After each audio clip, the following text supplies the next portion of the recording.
자, 지금 보시는 건요, 참 잘하셨어요. 이게 무슨 말이냐면요, 어느 학생이 숙제를 냈더니 그 대학 교수가 제자에게 준 말입니다. 이런 게 늘 있다면 모르겠는데 바로 이런 말 때문에 이화여대는 지금 특혜 시비에 빠져 있습니다. 자, 황수혁 기자와 함께 다시 한번 얘기 나눠보겠습니다. 이화여대 상황을 좀 정리해 주세요. 오늘 굉장히 상황이 긴박하게 움직이고 있죠? 네, 지금 이화여대에서는 굉장히 시끄럽습니다. 사실 이화여대는 최근에 그 평생교육 단과 사업을 총장이 강행을 하면서 학생들과 심한 충돌을 빚기도 하지 않았습니까? 네. 근데 이번에 지금 최준실 씨의 딸 특혜 의혹 때문에 지금 학교가 굉장히 어수선합니다. 그리고 네. 최순실 씨의 딸 정모 씨, 이화여대 이 특혜 의혹이 점점 커지고 있는 상황에서 영상으로 혹시 준비가 돼 있는데요. 네. 정모 씨, 최순실 씨의 딸 정모 씨가 인터뷰했던 모습이 있습니다. 네, 지금 바로 저 화면인데요. 오스트리아를 방문한 이제 국가대표 승마 선수고 독일을 근거로 해서 승마 훈련도 받고 대회에 출전하기 때문에 해외에 머무는 경우가 많은데 네. 자, 그러니까 대통령과 특별한 관계에 있는 사람의 딸이라는 이유로 입학할 때 특혜 있어서는 안 되고 더더군다나 입학 후에도 학사 일정이나 관리가 남들하고는 달라서는 안 되겠죠. 네. 자, 그런 얘기를 나누는 것입니다만 오늘 이화여대생들은 최순실 씨의 딸의 이화여대 입학과 학교 생활 관련해서 문제 제기를 했습니다. 그 장면 소개합니다. 청장을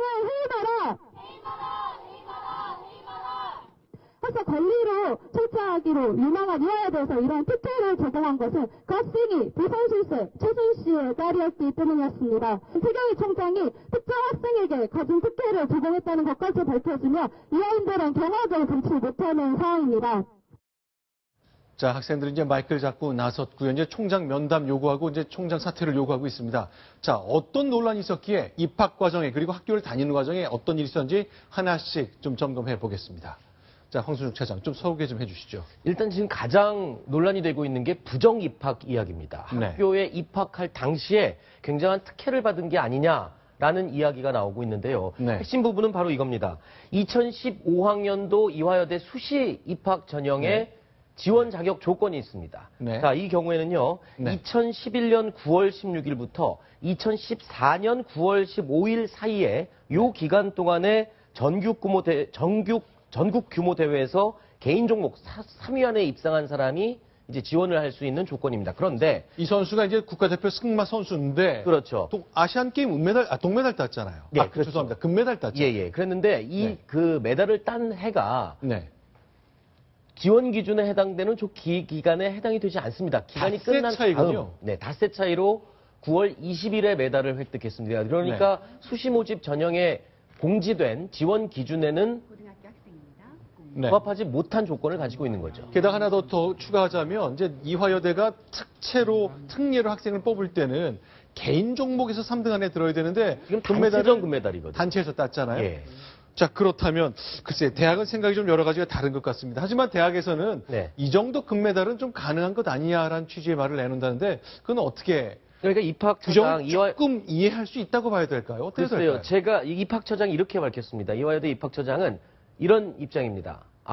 기간에 해당되지 않지만 네. 국제대회의 규모이기 때문에 인정을 할 수 있다고 생각을 했다. 네. 그렇게 이야기를 하고 있습니다. 그렇다면 지금 저 지원 기준은 그럼 왜 내놓은 건가요? 그런 의혹을 가질 수가 있겠죠. 그리고 분명히 지원 조건에 개인전 3위 안에 들어야 된다입니다. 그런데 단체전 메달이기 때문에 이 두 가지 조건이 다 해당이 안 되는데 어떤 기준으로 왜 이렇게 해당이 된다라고 자의적인 해석을 했는지에 대해서 분명히 이화여대 측에서 해명을 좀 해야 될 것 같습니다. 네. 자, 그러면요. 일단 입학 과정은 그렇다 치고요. 입학한 이후에도 계속 뒷말이 나오고 있습니다. 네. 그러면 이것이 지금부터 소개해드린 이 입학과 학점을 따는 과정의 특혜라는 것이 그냥 선생님들이 좀 해외에서 활동하는 운동선수라 편의를 봐준 것인지 네. 아니면 특정인의 딸이기 때문에 그런 것인지에 대한 논란이 계속 이어지고 있는 거죠. 그렇죠. 지금 이 화면에 위에 보시면 참 잘하셨어요라는 제목이 나왔지 않습니까? 네. 이 참 잘하셨어요가 원래 선생님이 학생한테 칭찬할 때는 참 잘했어요입니다. 근데 지금 참 잘했어요는요. 교수가 학생에게 보낸 이메일에 등장합니다. 지금 그 최순실 씨의 딸 정모양이 수강했던 과목 운동 생리학의 과목을 가르친 이모 교수가 이 정모양에게 보낸 메일입니다. 네. 리포트를 제출했는데 그 리포트에 대해서 아주 상세하고 친절한 첨삭을 해줍니다. 오타가 많이 있으니 오타를 좀 고치십시오. 그리고 또 띄어쓰기가 잘 안 돼 있으니 띄어쓰기도 좀 해주십시오. 라고 이야기를 하고요. 이게 학생이 쓴 글은 이렇게 흐리게 좀 나왔습니다만 이게 교수님이 써줬던 답이라는 거죠? 교수님이 지금 학생에게 네. 보낸 메일입니다. 또 심지어는요. 도대체 가르치는 교수조차도 이 내용이 무슨 말인지 알아들을 수가 없는 리포트 내용이어서 이게 무슨 뜻일까요? 뭐 초등학생 초보자에게 설명한다고 생각하고 다시 자세히 설명을 해보세요. 이런 식의 리포트 첨삭. 글쎄요, 저도 대학교 다니면서 리포트 수도 없이 내봤지만 제가 네. 제출한 리포트에 저런 첨삭을 해주는 교수님은 저는 경험하지 못했습니다. 그러니 네. 일반 사람들이 또 다른 동료들, 학생들이 의심을 할 만한 충분한 소지가 있지 않나. 그리고요, 심지어는 리포트를 보냈는데 네. 첨부되지 않은 상태로 보냈습니다. 그랬는데 이렇게 얘기를 합니다. 참 잘하셨습니다. 네. 그리고 나중에 확인합니다. 첨부가 안 된 걸 다시 확인하고 나서 네. 첨부가 되지 않았으니 다시 한번 보내주시면 감사하겠습니다.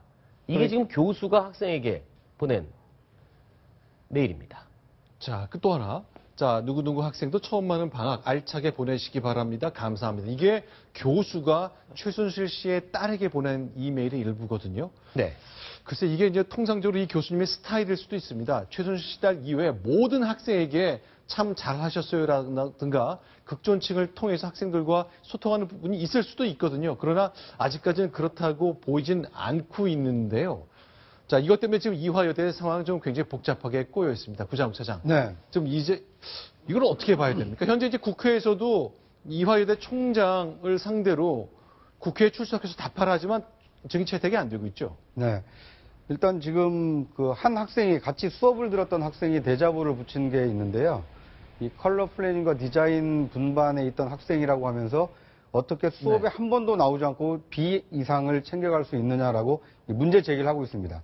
결국 네. 학교 당국에서 이 정량에 대한 어떤 이 출석 여부 그리고 네. 학점이 어떻게 해서 이 B 이상이 가게 됐는지를 해명을 해야 되는데 네. 국가함장에는 지금 이 증인 채택이 안 되고 있거든요. 네. 물론 뭐 민간인의 경우에는 그 충분한 시간을 주고 증인 채택을 해야 되기 때문에 뭐 출석하지 않을 수 있지만 이대 그 최경희 총장의 경우에는 이 그 기관의 이 증인이기 때문에 여야가 합의를 하면 이 증인으로 나와야 됩니다. 그런데 이 여당에서 지금 반대를 하고 있어서 아직 증인 채택이 안 돼서 이 국감장에서는 지금 직접적인 문제 제기가 안 되고 있는 상태입니다. 자, 지금 보면요. 학생들도 이제 기자회견도 열고 여러 가지 문제 제기를 하고 있습니다. 자, 지금 이 모습인데요. 네, 이 학생의 특혜 허용해서는 안 된다. 문제 제기를 하고 사실관계를 밝히자는 얘기를 하고 있습니다. 네. 지금 이 학생의 경우에는 이 수업을 같이 들었던 그 학생입니다. 이 학생 입장에서는 이 리포트를 교수 입장에서는 그렇습니다. 이 리포트를 2번에 제출을 했고 국제대회에 참가하기 위해서 수업을 들어올 수 없었으니 리포트 2가지로 3학점을 주는 대체를 하였다라고 입장을 밝혔습니다만 이 같은 수업을 들었던 학생들 입장에서는요. 그럼 제출했다는 리포트를 그럼 직접 보여달라라고 요구를 하고 있습니다. 하지만 아직 그 제출한 리포트에 대해서는 뭐 확인을 하거나 보여주거나 그런 일은 아직 벌어지지 않고 있습니다. 그런데 지금 이 문제는 이게 학생들뿐만 아니라 그동안 이제 전에 없었던 일입니다. 이화여대 교수들이 총장에게 물러나가라는 요청을 할 수 있는 시위를 하겠다고 예고를 하고 있거든요. 19일로 예정돼 있죠. 그렇습니다. 19일 오후 네. 학교 본관 앞에서 이화여대 교수 100여 명이 한꺼번에 시위에 나선다고 합니다. 이런 일은 이화여대 역사상 20여 년 전에 교육환경 문제로 있었던 이후 처음이라고 하는데요. 네. 그만큼 교수들조차도 이 상황을 굉장히 심각하게 보고 있다는 거죠. 사실 오늘 같은 경우에는 그 교원하고 직원 학생들 상대로 해서 간담회도 학교에서 열어서 뭐 이런 제기된 문제 같은 것들에 대해서 논의를 해볼 과정이었다 하는데 학생들 같은 경우는 아예 참석을 안 하겠다라는 식의 입장을 표하고 있어서 오늘 간담회 같은 것도 정확하게 그러니까 뭐 불공정성이나 의혹이나 이런 부분에 대해서 해명할 수 있는 자리는 못 될 것으로 보입니다. 알겠습니다. 이화여대가 과연 어떤 선택을 할지. 일단 최경희 이화여대 총장은 기자들에게 얘기를 했습니다. 단언컨대 절대는 특혜가 없었다고 말했습니다. 그러나 지금까지 나온 이런 규정이 다소 굽혀졌던 것과 관련해서는 총장께서는 어떻게 답을 할지 하나하나 강론에 대한 답을 좀 들어야 될 때가 된 것 같습니다. 자, 다음 소식 넘어갑니다.